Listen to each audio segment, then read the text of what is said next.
It happened in an airport. A man in a baseball cap stood calmly by a row of payphones. He wasn't running. He wasn't hiding. He was waiting. A few feet away, television cameras rolled. Reporters were covering the arrival of an accused child predator, a man named Jeff Doucet, being escorted back home by police. And in that crowd, the father of the victim stood quietly, with a gun in his hand. Seconds later, one single shot. A nation gasped. This wasn't a crime born from greed, jealousy, or power. It was born from something far deeper, a father's pain, and that's where this story begins. In February 1984, Baton Rouge, Louisiana, 11-year-old Jody Plauché vanished. His parents, Gary and June, searched frantically. Flyers went up. Police combed the streets. But Jody wasn't kidnapped by a stranger.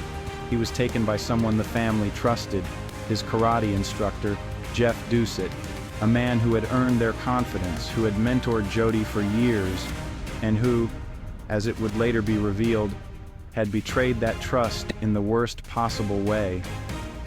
Doucet had groomed Jody slowly, under the guise of mentorship. He convinced the boy to go on a karate trip, then drove him across state lines to California. For over a week, Jody was missing. The nation watched as another child's face appeared on the evening news, but miraculously, he was found alive. On March 1st, 1984, police arrested Doucet in Anaheim, California. Jody was rescued, shaken but alive, and flown home. What no one could have predicted was that the story was just beginning, and that it would end with one of the most shocking moments ever broadcast live on American television. When police called Gary Plauché to tell him they'd found his son, relief turned quickly into rage. He learned what Doucet had done, how he had manipulated, abducted, and assaulted Jody, and that his son's face had been paraded on national television as part of the search. Friends later said Gary changed overnight. Once a cheerful man, he now walked like a storm cloud. He couldn't sleep. He couldn't eat. He kept saying the same thing, "If I ever see him again." On March 16, 1984, Jeff Doucet was being flown back to Louisiana to face trial. Local news stations were tipped off and filmed the prisoner's return live at the Baton Rouge airport. Cameras caught everything, including the man standing by the payphones in a white cap, talking softly on the phone. It was Gary. He was calling a friend, pretending to chat casually while watching the gate. When Doucet appeared, escorted by deputies, Gary turned.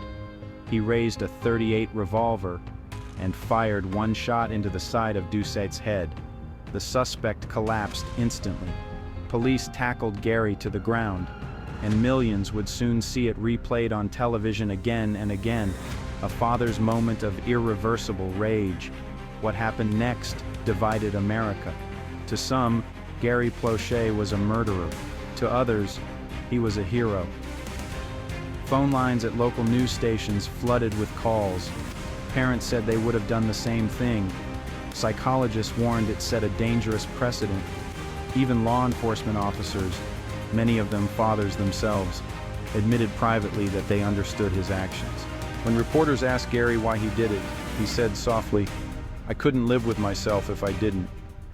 The footage, replayed endlessly on national television, became one of the most infamous moments of the 1980s. But what few knew at the time was how this story would later transform, not into a tale of vengeance, but one of redemption. Gary Plauché was charged with second-degree murder, but prosecutors, the public, and even the victims' advocates saw something different. Not a killer, but a father who snapped. Psychiatrists testified that Gary suffered from acute stress reaction, a kind of temporary insanity triggered by trauma. The court reduced the charge to manslaughter, and in an outcome that shocked many, Gary was sentenced to 7 years probation, 300 hours of community service, and no jail time. The judge explained that prison would serve no purpose. When the verdict was read, the courtroom was silent. Some cried, Even members of law enforcement who had arrested Gary that day later said they were relieved. But this story didn't end in that courtroom. Because in the years that followed, Gary's son, Jody, would grow up to face a new battle of his own. As Jody Plauché grew older, he struggled to reconcile what had happened, not just to him, but because of him. He remembered the abduction, the rescue, the flash of cameras, the questions that never stopped. And above all, the moment his father took justice into his own hands. In interviews years later, Jody said something remarkable. "I didn't want my dad to do that. I just wanted my dad to be there when I got home." He understood the pain that drove his father, but also recognized that violence only deepened the wound. Instead of hiding from his past, Jody transformed it. He became an advocate for survivors of abuse, traveling the country to teach schools and communities how to recognize grooming and prevent sexual violence. In 2019, he published a book, Why Gary, Why? The Jody Plauché Story. It wasn't about revenge, it was about healing. He said, "If my story can help one child, then everything I went through, it's worth it." Gary Plauché died in 2014. He never sought fame nor forgiveness. He often told friends he wished things could have been different, but that any parent in that moment would have felt the same. Jody, to this day, honors his father's love, while reminding the world that true justice means preventing tragedy before it happens. Their story, part horror, part heartbreak, endures because it asks a question that cuts to the core of who we are. When the system fails to protect the innocent, how far should a parent go? So what do you think?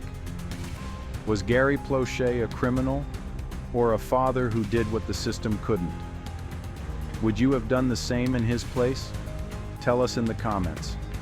And don't forget to like, subscribe, and turn on the bell for more real stories that test the boundaries between justice and morality. Thank you for watching, and don't forget to watch next week for more thrilling stories.